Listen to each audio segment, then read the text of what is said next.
What's going on, guys? Jack here, founder of the Executive Body Standard. I'm back with another video today. I am laying out the only 5 exercises you need, particularly if you're busy, if you don't have a lot of time to get into the gym. The only 5 exercises you need to build a good quality physique in the gym, particularly if you're over 30.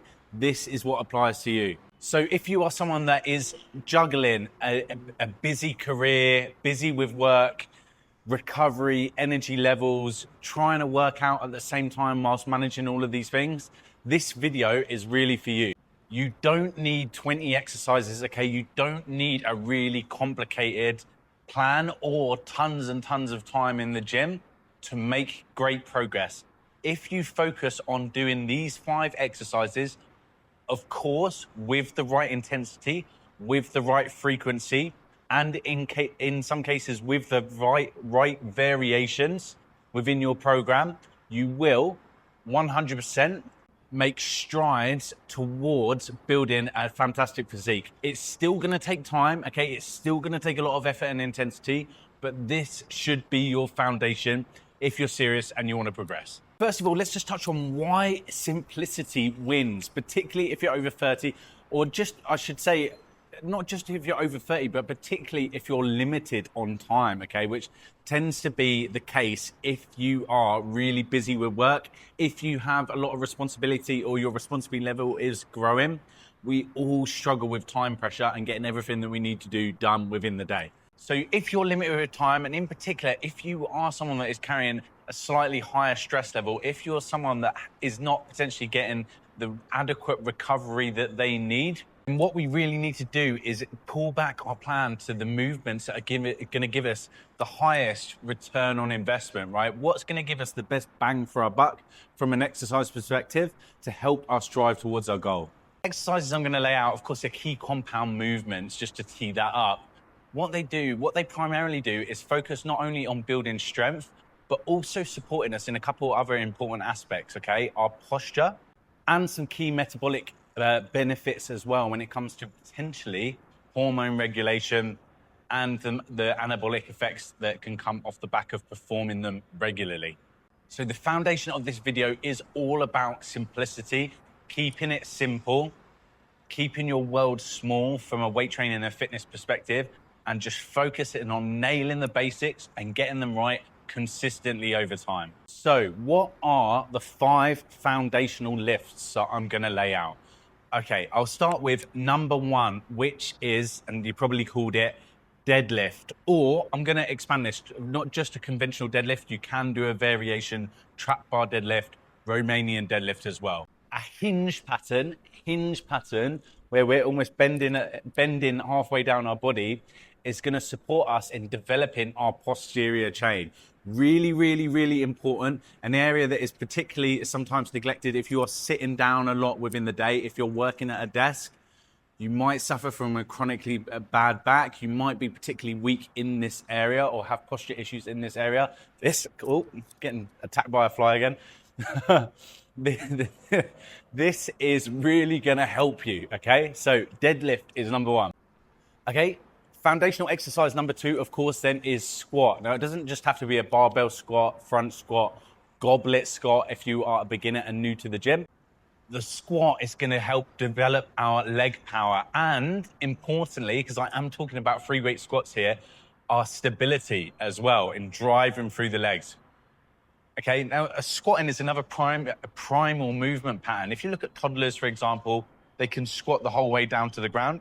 Having a look at the way someone squats is a good indicator of their overall flexibility, mobility, but also health to a degree as well. Are they retaining that ability for that primal movement pattern as they get older, or is that getting broken down by their current lifestyle, by their current environment? So incorporating this bit of movement back in as a fundamental, working on not just form and depth within the squat, but building that strength up from the ground up as well is foundational. So that is in at number 2.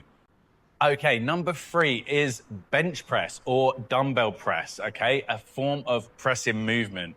Now we can get different varieties in there. You can do incline, we can even talk about a shoulder press as well. But a form of pressing movement to focus on developing our chest, our shoulders, our triceps as well.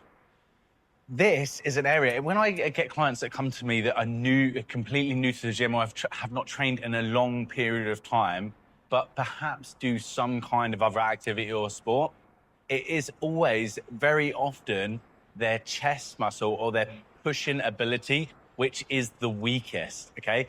This is something that in particular we don't tend to use in day-to-day life. Just think about it. How often do you go around pushing and engaging your chest outside of the gym? It doesn't happen very often.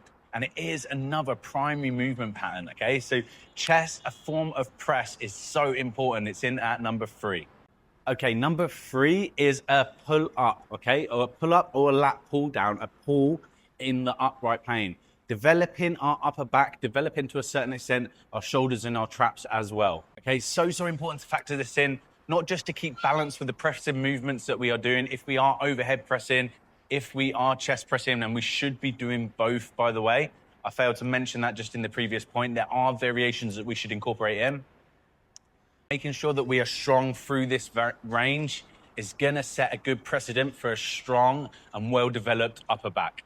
And finally, exercise number 5. Now, I'm gonna move away from, I could go in 2 directions with this. I could break down those presses into 2 and call out overhead press and chest press and bench press to call out the 2 different angles.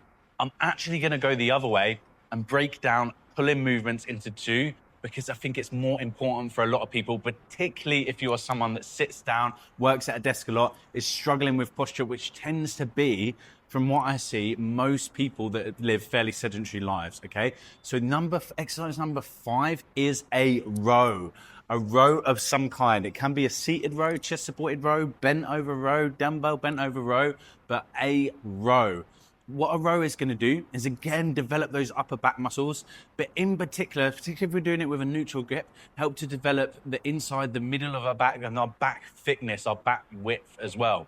You can really see a big difference between people that do heavy rows, that train through this movement pattern a lot, and people that rely more heavily on training in the upright plane, okay? You might develop great width doing that, but you can end up fairly narrow. We want to be thick, we want to be steady, we want to be strong. So a row is really, really important, and it's in at exercise number 5. Okay, so just talking about training structure then, and how would I factor these exercises into a program? Now, as a minimum rule, and I've said this in a number of different videos, every muscle group needs to be trained twice per week, okay? Twice per week is our target to maximize our potential from a hypertrophy perspective when we're training. So at a minimum, I would schedule in 2, maybe even 3 weight training sessions per week, full body. If I was doing twice a week, one of those sessions I would lead with a hinge, probably a deadlift. The other session I would lead with a squat, with the pressing movement then coming next on both of those, okay? If I was doing 3 sessions a week, I would lead with a press with the 3rd session. Importantly, between each of those sessions, I would add variations for these different exercises in. So for example, if you are doing a press, I would do a flat press, an incline press, and a shoulder press over 3 different sessions. Deadlift, I would do a conventional deadlift, maybe a trap bar deadlift, and a Romanian RDL, okay, in the 3rd session. Same principle with squats as well, okay? With squats, same principles with rows, same principles with pull downs. For the heavier compounds, for your heavier conventional lifts, like your deadlift, your squat, and your bench press, once you've reached a state of maturity, I would actually pull a target rep range down on these slightly to say 8 to 10 for a target range, and really look to develop a little bit of strength in that lower rep range and push these lifts up slightly.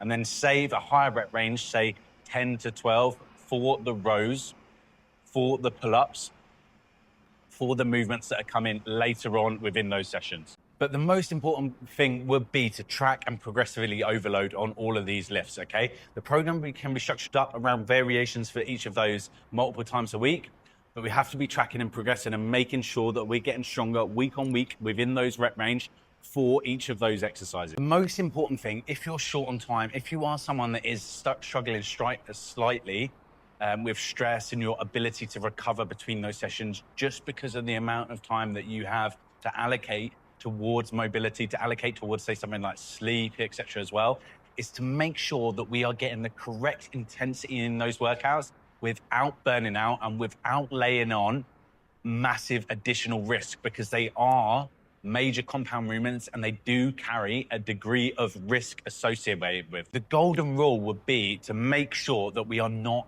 ego lifting, okay? Now, the easiest way to do this is, first of all, to be really, really conscious of form. So generally the tempo that I would target is a 4-second eccentric, 1, 2, 3, 4, 1 second concentric, 1, okay? Nice and controlled with a slight pause at the bottom. That's gonna stop us loading up the weight too heavy, okay? Because we've really got to control it and use our muscles through that full range, which is also gonna ease some of the burden and pressure that our tendons might feel, which could be the first kind of injury area that we start to get if we're not spending enough time recovering between sessions, or if we're just new to the gym for whatever reason. If we're going on a rate of perceived exertion, I would say it's around 8 to 9 out of 10, okay? We should try and be pushed to failure as much as we can, but having a little bit of caution at the beginning is important to make sure that we don't go too fast, too hard, too fast, and end up injuring ourselves. And of course, if you do have time and can make time, fit time into your day, allowing a bit of recovery-based programming in, allowing some time for some mobility and stretching at the end of the session or in the evening before you go to bed, trying to work on your sleep, trying to get things like a sauna and cold plunge in is, of course, going to be beneficial to you. And over time, what I'd start to do is just start to set strength targets with each of these lifts. Once you've established your baseline, just steadily start to dial up the notch a little bit, keeping that degree of control, keeping that degree of form and tempo within the exercise. Very slowly, just start to dial up the weight week on week, and over time progress and get stronger and perform better at those exercises, okay? Weight training really is, and progress in building muscle really is a marathon, not a sprint, okay? It's not about how quickly can you get to some like magic figure like 100 kilos on the bench. It's just about small incremental steps each week, just turning the dial, turning the dial, turning the dial until you get there, okay? The minute you try and run too hard, too fast, what you'll end up encountering is a setback, an injury of some kind, which will leave you 2, 3, 4 steps back before where you got to at that point, because you'll have to sit out for a period of time and allow yourself to recover from that injury. So if you are someone that is particularly busy and you really think about these exercises, the volume and bang for buck is really not massive, okay? It is something that you could even fit into a 45-minute workout, a quick lunch workout. It's gonna be slightly mentally demanding to get it done in that period of time, but it can be done. So if you were gonna break it down into, say, a weekly cycle, the only other thing that I'd factor in is to allow recovery and rest days between these sessions, because of how intense they are going to be from a workload perspective and how much recruitment is going to be happening within the body on each of those days. So ideally, Monday, Wednesday, Friday as a split, or if you've got more time at the weekends, utilizing the weekends as well, that's going to be optimal from a programming perspective. Okay, guys, I hope you found that video useful. Thanks very much for watching. If you have any questions regarding any of the exercises topics within this video, if you need help or need to understand how to perform, do reach out, DM me. My link to Instagram is in the description for the video. That's the best way to reach me. So DM me on there and I will get back to you. Likewise, if you are someone that's serious about progressing the gym, if you want help along this journey, I have one-to-one coaching slots available. Link again is in the description. Hit me up on there and we'll see if we can help you out. Thanks very much for watching, guys, and I'll check you out on the next one. Thanks.